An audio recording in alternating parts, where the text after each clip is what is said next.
Boa noite, turma. Tudo bem? Turma, na aula de hoje iremos projetar filtros capacitivos para todas as topologias de retificador aí que nós estudamos até o momento. Então, estudamos retificador de meia onda, onda completa com center tap e onda completa em ponte. Tá? Hoje nós iremos ver aí o projeto de capacitor para cada uma dessas topologias. Obviamente, né, os objetivos da aula é isso daí. Teremos o projeto para o retificador de meia onda, retificador de onda completa com center tap, retificador aí de onda completa em ponte e, por fim, farei aí um comparativo, né, com todos os dados que forem obtidos ali para cada uma das topologias. E daí a gente vai tirar alguma conclusão, né? Puxa, esse capacitor aqui é maior, menor, mais volumoso, tem que aguentar mais tensão, corrente, a gente vai observar tudo isso daí nessa aula. Legal. Falando um pouco com um pouco mais de detalhe, né, com relação aí à tensão de Ripple que eu passei na aula passada, nós temos ali que a função do capacitor é diminuir o Ripple. O que é o Ripple? É uma ondulação. Tá? Então essa ondulação aqui, ela tem uma certa amplitude. Eu quero reduzir essa amplitude, tá? Ao menor nível possível. Quanto menor for a tensão de Ripple de saída de um retificador, melhor será a sua qualidade. A figura abaixo ajuda a entender de forma prática o que é Ripple, né? Que é justamente essa ondulação aqui, conforme eu já disse. Nela, uma tensão senoidal de 1 volt de pico está sobreposta a uma tensão CC, também conhecida como nível de offset de 4 volts. Tá? Então temos um offset de 4 volts e uma senoide aqui de 1 volt de pico para cima e 1 volt de pico negativo aqui para baixo. Né? Se usarmos um voltímetro DC para medir a tensão, ela indicará exatamente 4 volts. Por quê? Porque vai pegar o nível DC, né? Ele vai desprezar aqui essa variação do Ripple. Tá? Então, o que nós temos na saída de uma fonte é algo parecido com isso daqui, quando projetamos um capacitor. Ah, professor, mas daí a fonte não está regulada, né? Não, ela não está totalmente regulada. Ela está parcialmente regulada, tem uma ondulação ainda, que podemos retirar através de um regulador que iremos estudar na sequência. Ah, professor, na sequência é férias. Não, na sequência não é férias ainda. Na sequência vai ter outra aula aí falando de regulador de tensão. Bacana. Agora a fórmula para o cálculo, né? Perceba. A formulação foi desenvolvida na aula passada, então nós vamos focar aqui mais nas formas de onda e na compreensão do fenômeno de fato ali para cada uma das topologias. Para uma tensão retificadora de meia onda, se o valor de pico for muito maior que o Ripple, este pode ser estimado de forma aproximada por essa formulinha, tá? Que a gente já adotou ali na semana passada, né? Onde V médio significa o valor médio da tensão na carga em volts. Então, qual o valor de tensão média DC que eu quero na carga? Tanto. Então, coloco aqui. C é o valor da capacitância do capacitor em farads. Tá? Então, o valor que eu obtiver aqui vai estar em farads. Obviamente, vai dar 0,0000. A gente converte para microfarads, nanofarads, picofarads, dependendo da grandeza. E F é a frequência dada em hertz, né? Só que essa frequência aqui é do Ripple, tá? Frequência de oscilação AC somada ao sinal DC, que é o que nós tínhamos no slide anterior. Então, é a frequência ali da pulsação que nós temos na saída. Já vimos na semana passada que para retificador de onda completa é o dobro da frequência da fonte e retificador de meia onda é metade. Tá? Então, se eu colocar 2 aqui embaixo, eu vou diminuir o capacitor. Se eu não colocar 2 aqui embaixo, ele vai ter um valor maior. E por fim, o R é o valor nominal da carga, dado em ohms. Então eu tenho uma impedância, né, DC, uma carga ali acoplada na saída, e essa carga vai apresentar uma resistência. Com a resistência, a gente consegue determinar, por exemplo, a corrente e a potência que essa carga DC vai consumir da fonte. Legal, legal, legal. As figuras abaixo mostram o circuito e as formas de onda da tensão na carga, RL, né, o R-load, e na entrada do retificador para uma tensão senoidal de alimentação. Tá? Então aqui é um circuito genérico, né, tem a fonte, um transformador abaixador, por exemplo, 127 para 12, passa no diodo, chega na carga. Né? Nós tínhamos isso sem o capacitor. Agora com o capacitor eu conecto aqui em paralelo e ele tem que manter aqui essa carga com uma tensão que não fique tocando no zero toda hora como era sem o capacitor. Então temos isso aqui, ó. Tá? Perceba, T1 é o momento que o capacitor começa a carregar, ele carrega até o valor de pico, e em T2 ele começa a descarregar, ele segue um pouco a senoide, ó, e a partir desse momento ele já começa a segurar a tensão. Ó. A senoide vai caindo, né? E o capacitor vai segurando a tensão. Ó. A senoide passou aqui, foi lá para negativo, o capacitor está segurando a tensão. Chega aqui no valor mínimo, daí ele tocou a senoide de novo. Então ele volta a carregar com a tensão da senoide. Tá? Então perceba, aqui é o zero, o capacitor não deixa tocar o zero. Tá? Ele segura antes de tocar o zero, então isso dá uma qualidade do sinal de tensão da saída maior, melhora bastante a qualidade da tensão, certo? Agora a gente vai falar do retificador de onda completa, né? As figuras abaixo demonstram o circuito e as formas de onda de tensão na carga RL e na entrada do retificador de onda completa com o center tap para uma tensão senoidal de alimentação. Então aqui nós temos o transformador com center tap, né, a alimentação da rede, os dois diodos, a carga e o capacitor em paralelo. Aqui ó, tem aquela questão da defasagem de 180, né? O V1 aqui você pode adotar azul e o V2 se adota o verde, por exemplo. O capacitor ele carrega aqui em V1, daí ele vai descarregando, opa, encontrou o V2 que passou aqui por D2 para chegar na carga. Ele carrega de novo. Né? Daí vai descarregando, opa, encontrou o V1 aqui, ó, que veio pelo D1 para carga, carrega e assim vai. O que acontece aqui é interessante, ó, no meia onda o capacitor ele caía até aqui mais ou menos, depois ele voltava, né?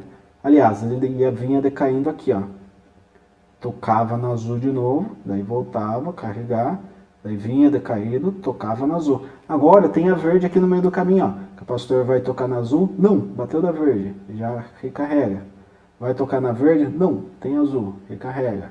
Opa, agora vai para azul. Não, tem a verde de novo, recarrega. Então ele baixa menos ainda.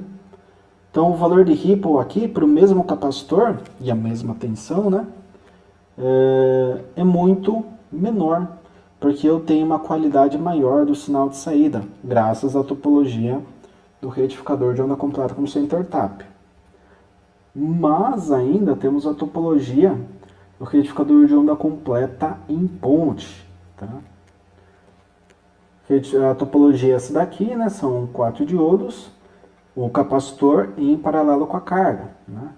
Então aqui conduz D1 com D4 e D2 com D3. Legal. Então o que acontece? Esse gráfico aqui é um gráfico que eu peguei e incluí a corrente elétrica para vocês terem noção do que acontece na rede elétrica. Se eu tenho um circuito aqui com eletrônica, né, eletrônica de potência, por exemplo, a corrente ela acaba sendo distorcida. Então, em vez de eu ter uma corrente com formato senoidal, eu tenho esse picote aqui, né, esse recorte conhecido como notches, tá, na forma de onda de corrente. Isso daqui gera uma distorção harmônica terrível, né, mas isso daí está associado à qualidade de energia. Agora, o que interessa para nós é isso daqui, ó, o ripple. Desce do máximo para o mínimo, mas é um ripple irrisório, pequeno, minúsculo. Por quê? Qualidade da topologia do retificador em ponte. Né? O retificador em ponte tem um rendimento aí de 90%, né? Então a potência que é injetada AC, ela é consumida em DC. Se você pegar o retificador de meia onda, é menos de 50%, em torno de uns 45%. E onda completa com center tap em torno de 75%. Então essa topologia tem o melhor rendimento, gasta mais diodos, né, para montar aqui. Porém ela tem um aproveitamento muito melhor aí da potência e também uma qualidade harmônica e qualidade do sinal de ripple de tensão na saída muito melhor, tá certo? Por isso que essa topologia aqui em ponte é a mais utilizada. Agora a gente vai para o comparativo, né? A seguir é mostrado o cálculo referente ao projeto do capacitor de filtro para as três topologias retificadoras, tá? Então, a gente vai ver o projeto para meia onda, onda completa com center tap e onda completa em ponte. Para esse projeto foi considerada uma tensão de ripple máxima de 2 volts. Então, nós temos aqui a tabela, o valor médio da tensão está aqui para cada uma das topologias, né? Meia onda era 5,18, center tap 4,96, que é o menor de todos aqui, né? Em ponte 9,89. Então, se eu realizar o cálculo, ó, substituo aqui o valor médio, tensão de ripple dada aqui para todos os projetos deve ser 2, então no lugar do V-ripple eu coloco 2. O RL lá do nosso circuito, né, era 10 ohms, e a frequência da fonte, se eu não falo nada aqui, é 60 Hz. Então, fazendo essa conta, eu chego num capacitor de 4.316,67 microfarads, tá? Capacitor grande, tá certo? Aqui, no segundo caso, tem o 2, por quê? Formulinha referente à aula passada, né? A topologia de onda completa, surge o 2 aqui, que eu consigo aproveitar o semiciclo positivo e também o semiciclo negativo da rede, os dois semiciclos. De ter esse 2 aqui, eu já vou dividir pela metade o que eu tinha aqui, né? Então, isso aqui deu em torno de 4.000, agora eu vou ter algo em torno de 2.000, um pouquinho abaixo ainda, porque o valor médio aqui com center tap é ligeiramente abaixo do valor de meia onda. Mas perceba, o capacitor aqui para center tap é 2.000 microfarad, aqui é 4.300, né? Mais que o dobro. E por fim nós temos a topologia em ponte, né? Tem o 2 também, né, que tem o aproveitamento dos dois semiciclos. Substituo os dados aqui, tensão média, né? O 2, que é o valor de ripple, dado no enunciado. O 10, que é o valor da carga resistiva, tá? Que a gente adotou no projeto. Esse 2 aqui veio da fórmula para onda completa. E 60 Hz, que é a frequência da rede. Cálculo, 4.120 microfarads. O louco, professor, quase igual de meia onda. Pois é, quase igual, né? Mas ainda assim é menor que o de meia onda para gerar um valor médio de tensão na saída que é o dobro. Repetindo, capacitor é ligeiramente menor que o capacitor de meia onda para a topologia em ponte e ele gera o dobro da tensão média de saída com relação ao meia onda com melhor qualidade de energia também, tá certo? Então, esse, né, é o diferencial dos valores calculados. Agora, na prática, né, o que isso iria impactar? Impactaria no seguinte, ó. Esse é o aspecto do capacitor para meia onda. Esse é o aspecto do capacitor para onda completa com center tap. E esse é o aspecto do capacitor para o retificador em ponte. Perceba, em ponte eu vou usar esse capacitor para gerar aproximadamente 10 volts. Aqui eu vou utilizar esse capacitor gigantesco para gerar 5 volts. Sendo que se eu utilizasse mais um diodinho lá e um transformador com tape, né, eu teria mais ou menos a mesma tensão média ali, com um capacitorzinho aqui que é o que? Um décimo desse cara aqui, vai, muito menor, né? Então uma fonte com meia onda seria muito mais volumosa, mais pesada, né? Tudo aquilo que eu já comentei na aula passada, né? Que aqui vocês estão observando aqui através do componente. Aqui eu teria uma fonte muito mais compacta, né? Eu trabalho com 5 volts, mas seria a mesma tensão que eu teria aqui para um retificador de meia onda com um capacitor enorme, né? Com esse aspecto aqui. E o mais utilizado é esse daqui, né? Um capacitor mediano entre esses dois aqui, né? E que produz aí uma qualidade do sinal maior, uma eficácia em termos de aproveitamento de potência maior, uma tensão média maior, enfim. Esse último aqui é a topologia mais indicada aí quando se vai trabalhar com fontes de alimentação. As outras são aplicáveis? São aplicáveis. Funcionam? Funcionam. Mas tem, em geral, mais desvantagens do que vantagens se comparado com a topologia em ponte. Tá certo? Então, a aula de hoje é isso, turma. Eu agradeço aí mais uma vez a atenção de todos. Realizem a tarefa, né? Quem não fez na semana passada, faça agora, porque tem mais uma semana para entregar, mas eu recomendo já que aproveite a aula de hoje para realizar aí essa tarefa. E se surgir alguma dúvida aí, já aproveita o horário da aula para tirar as dúvidas, para não ter mais nenhum tipo de pendência na disciplina. Certo? Grato a todos aí mais uma vez. Bons estudos. Até.